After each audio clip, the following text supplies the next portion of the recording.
Hi friends, welcome to Tamil Samayal. இன்னைக்கு நம்ம ரெசிபியில் ரொம்ப சூப்பரான பால்வாடியில் கொடுக்குற சத்து மாவு வச்சு ஒரு அல்வா ரெசிபி தான் பண்ண போகிறோம். இங்கே பாருங்கள் எவ்வளோ சூப்பராக இருக்குது. இந்த அல்வாவை எப்படி செய்யலான்னு பார்க்கலாம் வாங்க. இப்போ அல்வா செய்ய ஆரம்பிச்சிடலாம். அதுக்கு 2 ஸ்பூன் நெய் விட்டுக்கலாம். ஒரு 10 போல் முந்திரி இதை ஃப்ரை பண்ணி எடுத்துக்கலாம்.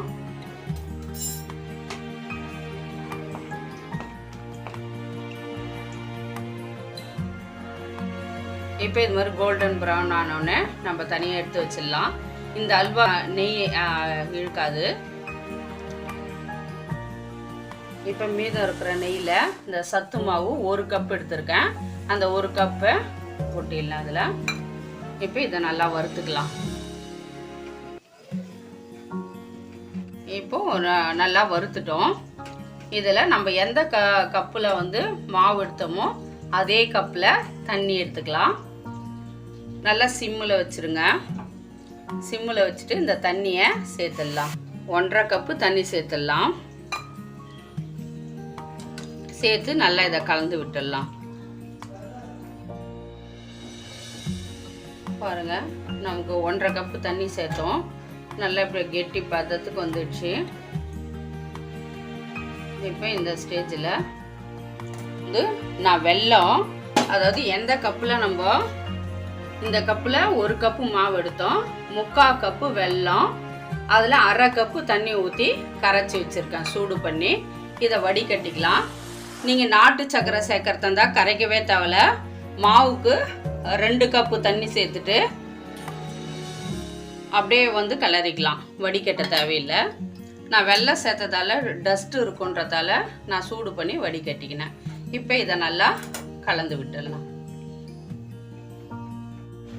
இப்போ இது மாதிரி நல்லா கிளறி விட்டுக்குங்க கெட்டியாகிற வரைக்கும்.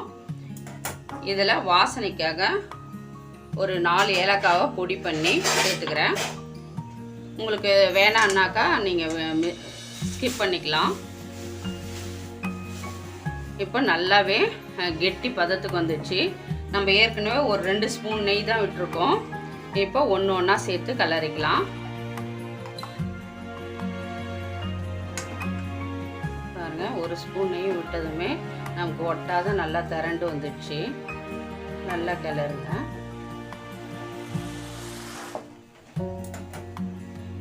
இப்போ இன்னும் 1 ஸ்பூன் நெய் விட்டுக்கலாம்.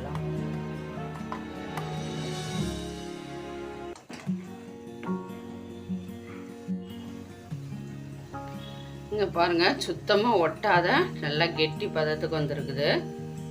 இப்போ இந்த ஸ்டேஜில் நம்ம வறுத்து வச்சுருக்கிற முந்திரியை சேர்த்துடலாம்.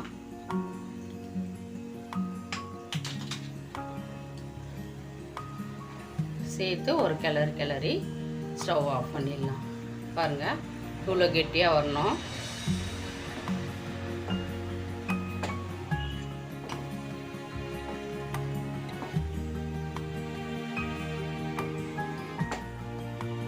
பாருங்கள், ஸ்டவ் ஆஃப் பண்ணிவிட்டு இப்போ ஒரு பிளேட்டில் இதை அப்படியே யூஸ் பண்ணனாலும் பண்ணிக்கலாம். இல்லை ஒரு பிளேட்டில் கொஞ்சம் நெய் தடவிடலாம். இப்போ இந்த நெய் தடவதில் எடுத்து கொட்டி அழுத்தி விட்டுடலாம். நல்லா இது மாதிரி சமப்படுத்திடுங்க. கம்மியாக இருக்கிறதால நான் கொஞ்சம் கேப் விட்டுறேன்.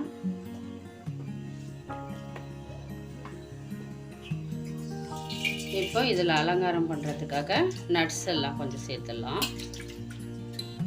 ஆறின உடனே நம்ம கட் பண்ணிக்கலாம். இப்போ ஆறிடுச்சு.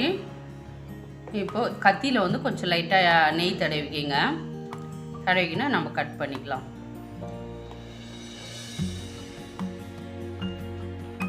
அவ்வளோதான் ஃப்ரெண்ட்ஸ், நம்ம அழகாக கட் பண்ணியே எடுத்துட்டோம்.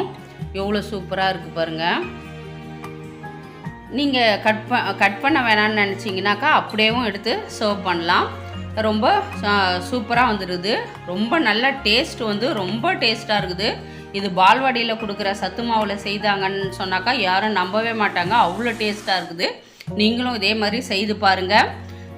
இது போல் பால்வாடி சத்து மாவுலேயே நம்ம நிறைய ரெசிபிகள் செய்திருக்கிறோம். அதெல்லாம் டிஸ்கிரிப்ஷன் பாக்ஸில் தரேன். நம்ம சேனல் உள்ள போய் பாருங்கள். தேங்க்யூ ஃபார் வாட்சிங்.